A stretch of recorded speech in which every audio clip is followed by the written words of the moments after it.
بسم اللہ الرحمن الرحیم۔ زید الخیر رضی اللہ تعالیٰ عنہ۔ آپ میں دو ایسی خوبیاں ہیں جو اللہ تعالیٰ اور اس کے رسول علیہ الصلاۃ والسلام کو بہت پسند ہیں: خودداری اور بردباری۔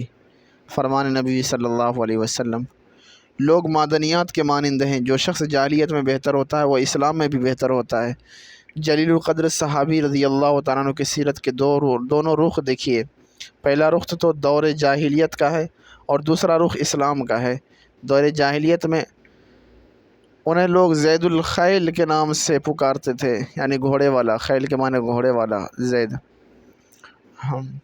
لیکن اسلام لانے کے بعد رسول اکرم صلی اللہ علیہ وسلم نے ان کا نام زید الخیر یعنی بھلائی والا زید تجویز کیا۔ تصویر کا پہلا رخ تاریخی کتابوں میں یوں بیان کیا گیا ہے: مورخ شیبانی بنو عامر کے ایک معمر شخص، بوڑھے شخص کے حوالے سے بیان کرتے ہیں کہ ایک سال قحط پڑا، جس سے کھیتی باڑی تباہ ہو گئی۔ ہم میں سے ایک فرد اپنے اہل خانہ کو لے کر ہرا شہر کی طرف روانہ ہو گیا۔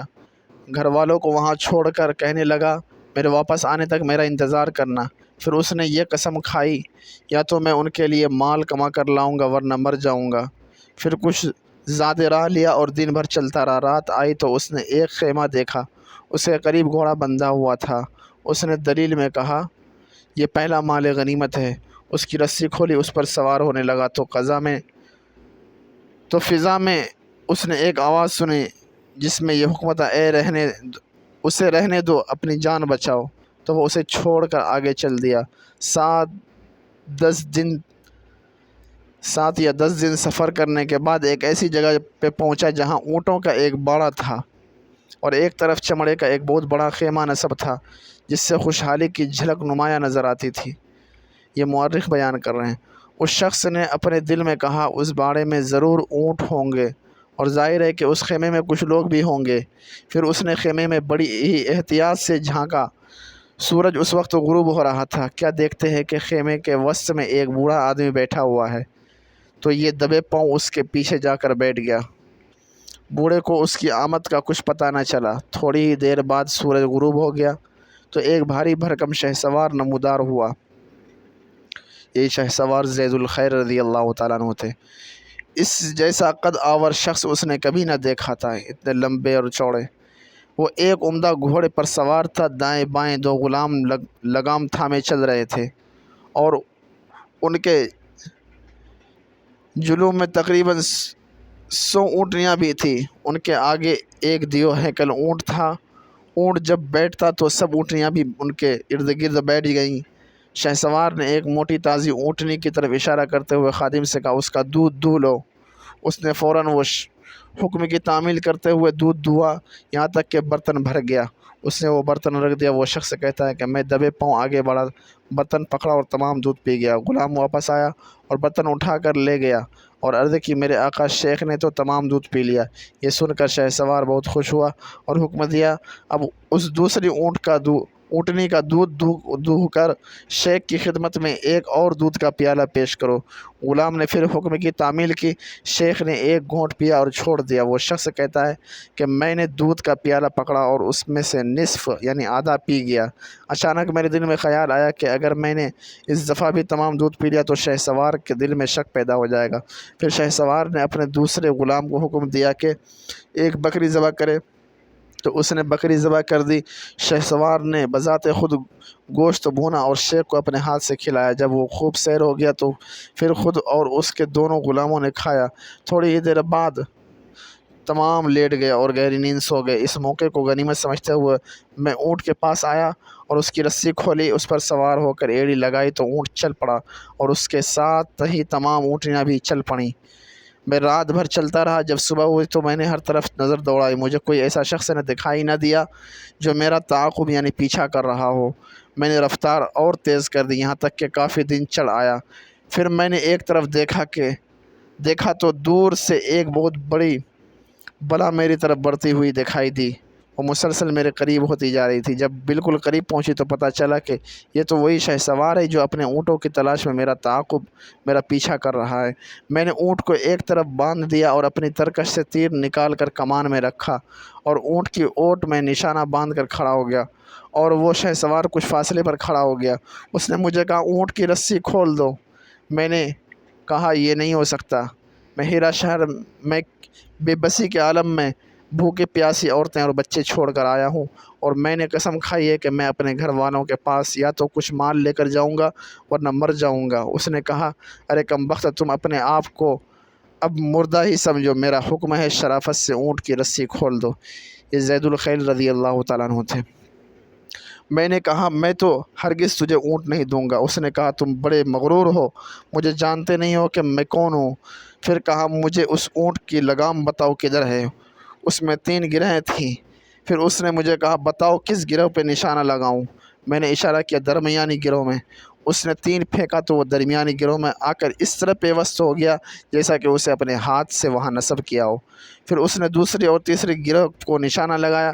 جب میں نے تیر اندازی کی یہ مہارت دیکھی تو میں خوف زدہ ہو گیا اور اپنا تیر ترکش میں رکھ لیا اور با ادب انداز میں کھڑا ہو گیا۔ شہ سوار میرے پاس آیا، میری تلوار اور تیروں سے بھری ترکش مجھ سے لے لی اور کہا میرے پیچھے سوار ہو جاؤ۔ میں اس کے پیچھے سوار ہو گیا۔ اس نے مجھ سے دریافت کیا میں تیرے ساتھ کیا سلوک کروں گا۔ میں نے عرض کی کسی اچھے سلوک کی تو مجھے توقع نہیں ہے۔ اس نے کہا کیوں؟ میں نے عرض کی چونکہ میں نے تمہیں بہت پریشان کیا اور اب اللہ نے تمہیں کامیاب کر دیا ہے اور پھر اس وقت میں تمہارے قبضے میں ہوں۔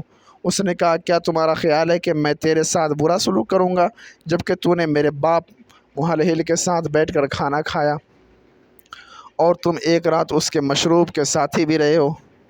یعنی زید الخیر رضی اللہ تعالیٰ عنہ کے وہ باپ تھا بوڑھا جو خیمے میں بیٹھ کے جس کا ساتھ دودھ پیا تھا۔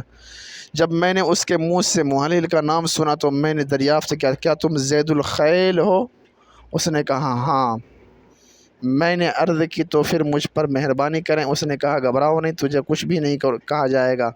وہ مجھے اپنے ڈیرے پر لے گیا۔ وہاں جا کر اس نے مجھ سے کہا خدا کی قسم اگر یہ اونٹ میرے ہوتے تو سبھی تجھے دے دیتا، لیکن یہ میری ایک بہن کی ملکیت ہے۔ تم میرے پاس چند دن رہو، میں ایک ڈاکہ مارنے والا ہوں، اس میں جو کچھ ہاتھ لگے گا وہ تمہیں دوں گا۔ 3 دن بعد اس نے قبیلہ بنو نمیر کے ہاں ڈاکہ ڈالا۔ تقریباً 100 اونٹیاں اس کے ہاتھ آئیں، وہ سب مجھے دے دی اور میرے ساتھ چند آدمی بھی بھیج دیے تاکہ وہ میری حفاظت کریں یہاں تک کہ میں ہیرا شہر پہنچ گئی۔ یہ زید الخیل کی زمانے جاہلیت میں سیرت کا ایک پہلو تھا، لیکن دور اسلام میں ان سے متعلق داستان تاریخی کتابوں میں کچھ اس انداز میں تحریر کی گئی ہے۔ جب زید الخیل رضی اللہ تعالیٰ عنہ کو نبی صلی اللہ علیہ وسلم کے متعلق علم ہوا تو اس کے دل میں آپ صلی اللہ علیہ وسلم کی دعوت معلوم کرنے کا شوق پیدا ہوا۔ سواری تیار کی اور اپنی قوم کے سرداروں کو مدینہ منورہ جانے اور نبی صلی اللہ علیہ وسلم سے ملاقات کرنے کی دعوت دی۔ ان کے ساتھ قبیلے بنو تیمہ سے ایک بہت بڑا وفد بھی سفر کے لیے تیار ہو گیا۔ اس وفد میں زر بن سدوس، مالک بن جبیر، عامر بن جوین اور دیگر سردار شامل تھے۔ جب یہ مدینہ پہنچے تو مسجد نبوی صلی اللہ علیہ وسلم کا رخ کیا، اپنی سواریاں مسجد کے دروازے پر بٹھا دی۔ دیکھا کہ رسول اللہ صلی اللہ علیہ وسلم ممبر پر کھڑے لوگوں سے خطاب فرما رہے ہیں۔ ان کے دلوں پر آپ صلی اللہ علیہ وسلم کی باتوں کا بہت رعب طاری ہو گیا اور مسلمانوں کا آپ صلی اللہ علیہ وسلم سے قلبی تعلق اور ادب و احترام دیکھ کر بہت حیران ہوئے۔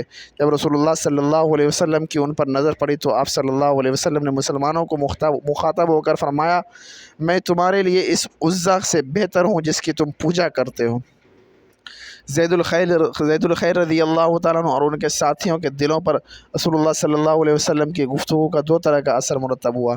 بعض نے متاثر ہو کر حق کو قبول کر لیا اور بعض نخوت اور تکبر کا شکار ہو کر منہ پھیر کر واپس چل دیے۔ اس طرح ایک گروہ جنتی بن گیا اور دوسرا جہنمی۔ زرد بن سدوس رسول اللہ صلی اللہ علیہ وسلم کا خوشگوار و عمدہ موقف نہ سمجھ سکا جسے مومن دل اور مد بھری آنکھیں اپنے اندر جذب کر لیتی۔ بلکہ حسد اس کے دل میں سرایت کر گیا اور خوف اس کے دل میں سما گیا۔ پھر اپنے ساتھیوں سے کہنے لگا، آج میں ایک ایسے شخص کو دیکھ رہا ہوں جو تمام اہل عرب کی گردنوں کا مالک بن جائے گا۔ اللہ کی قسم میں اسے اپنی گردن کا مالک نہیں بننے دوں گا۔ پھر وہ علاقہ شام کی طرف چل پڑا۔ وہاں جا کر اس نے اپنا سر منڈوا لیا اور نصرانیت قبول کر لی۔ لیکن حضرت زید رضی اللہ تعالیٰ عنہ اور چند دوسرے ساتھیوں کو کچھ نرالی شان نصیب ہوئی۔ جب رسول اللہ صلی اللہ علیہ وسلم اپنے خطبہ سے فارغ ہوئے تو جناب زید رضی اللہ تعالیٰ عنہ مسلمانوں کے مجمع میں کھڑے ہوئے۔ آپ بڑے خوبصورت اور دراز قد تھے۔ ان کا قد اتنا لمبا تھا کہ جب گھوڑے پہ ہوتے تو پاؤں زمین کو چھوتے۔ مجمع میں کھڑے ہو کر بآواز بلند کہا، یا محمد صلی اللہ علیہ وسلم، میں اقرار کرتا ہوں کہ اللہ کے سوا کوئی معبود حقیقی نہیں، اور آپ صلی اللہ علیہ وسلم یقیناً اللہ کے رسول ہیں۔ ان کی بات سن کر رسول اللہ صلی اللہ علیہ وسلم متوجہ ہوئے اور فرمایا، آپ کون ہیں؟ عرض کی، میں زید الخیل بن محلحل ہوں۔ رسول اللہ صلی اللہ علیہ وسلم نے ارشاد فرمایا، آج سے تم زید الخیر ہو، زید الخیل نہیں۔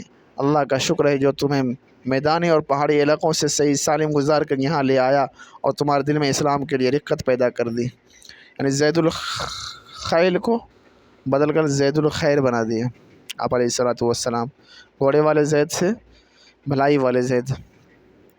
پھر انہیں رسول اللہ صلی اللہ علیہ وسلم اپنے گھر لے گئے۔ آپ صلی اللہ علیہ وسلم کے ساتھ حضرت عمر بن خطاب رضی اللہ تعالیٰ عنہ اور دیگر صحابہ کرام رضی اللہ تعالیٰ عنہ اجمعین کی ایک جماعت بھی تھی۔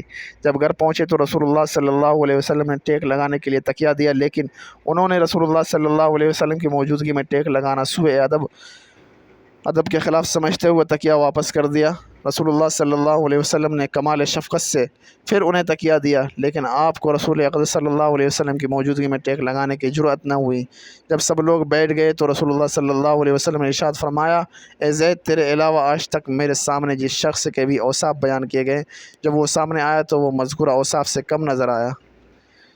یعنی کہ زید الخیر رضی اللہ تعالیٰ عنہ کے جو اوصاف بیان کیے گئے تھے وہ اس سے زیادہ نظر آئے، اور بہت زیادہ۔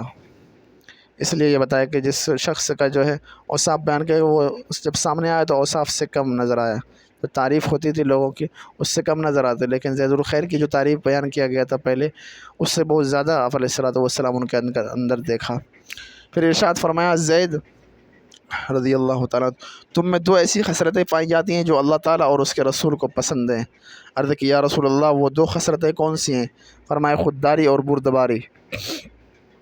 عرض کی، اللہ تعالیٰ کا شکر ہے جس نے مجھے ایسی خصلتیں عطا کی جو اللہ تعالیٰ اور اس کے رسول کو محبوب ہیں، پسندیدہ ہیں۔ پھر نبی اکرم صلی اللہ علیہ وسلم کی طرف متوجہ ہو کر عرض کی، یا رسول اللہ، مجھے 300 شہسوار مجاہدین دے دیں، ان کی دیکھ بھال کی تمام ذمہ داری میری ہوگی، میں ان کے ہمراہ بلاد روم پر حملہ کروں گا اور اللہ کے فضل سے انہیں پسپا کر کے دم لوں گا۔ رسول اکرم صلی اللہ علیہ وسلم نے ان کی ہمت و جرأت کی داد دیتے ہوئے فرمایا، زید، اللہ بھلا کرے، تم کتنے عظیم شخص ہو۔ پھر حضرت زید رضی اللہ تعالیٰ عنہ کی قیادت میں ان کے تمام ساتھیوں نے اسلام قبول کر لیا۔ جب حضرت زید رضی اللہ تعالیٰ عنہ اور ان کے ساتھیوں نے اپنے وطن نجد واپس جانے کا ارادہ کیا تو نبی علیہ الصلوۃ والسلام نے الوداع کرتے ہوئے فرمایا، یہ شخص کتنا عظیم ہے، اس کی کتنی شان ہوگی، کاش یہ مدینہ کی وبا سے محفوظ رہے۔ ان دنوں مدینہ منورہ میں میعادی بخار کی وبا پھیلی ہوئی تھی۔ حضرت زید رضی اللہ تعالیٰ عنہ کو بھی اس وبا نے دبوچ لیا۔ آپ نے اپنے ساتھیوں سے کہا، مجھے قیس کے شہروں سے دور الگ رکھنا۔ ہمارے درمیان جاہلانہ حماقتوں کی بنا پر جوان مردی و بہادری کے معرکے ہوا کرتے تھے۔ اللہ کی قسم، میں مرتے دم تک کسی مسلمان سے نہیں لڑوں گا۔ حضرت زید رضی اللہ تعالیٰ عنہ وہ جس شہر کے بارے میں فرمایا وہ سب مسلمان تھے۔ حضرت زید رضی اللہ تعالیٰ عنہ نے اپنے وطن نجد کی طرف سفر جاری رکھا، اور حالت یہ تھی کہ بخار دن بدن تیز ہوتا جا رہا تھا۔ ان کی دلی تمنا تھی کہ اپنی قوم سے ملیں اور اسے اسلام کی دعوت دیں اور پوری قوم ان کے ذریعے اسلام قبول کر لے۔ یہ موت سے آگے بڑھنے کی کوشش کر رہے تھے اور موت ان سے آگے بڑھنے کی کوشش کر رہی تھی، لیکن موت ان سے سبقت لے گئی۔ راستے میں ہی روح قبض سے عنصری سے پرواز کر گئی۔ اسلام اور موت کے درمیان کوئی ایسا وقفہ نہ ملا کہ جس میں یہ کسی گناہ کا ارتکاب کر سکیں۔ حضرت زید رضی اللہ تعالیٰ عنہ کی تفصیلی حالات معلوم کرنے کے لیے چینل کو سبسکرائب کریں۔ انشاءاللہ تفصیل کے ساتھ ان کے واقعات کو بتایا جائے گا۔ اللہ خیر حافظ و ارحم الراحمین۔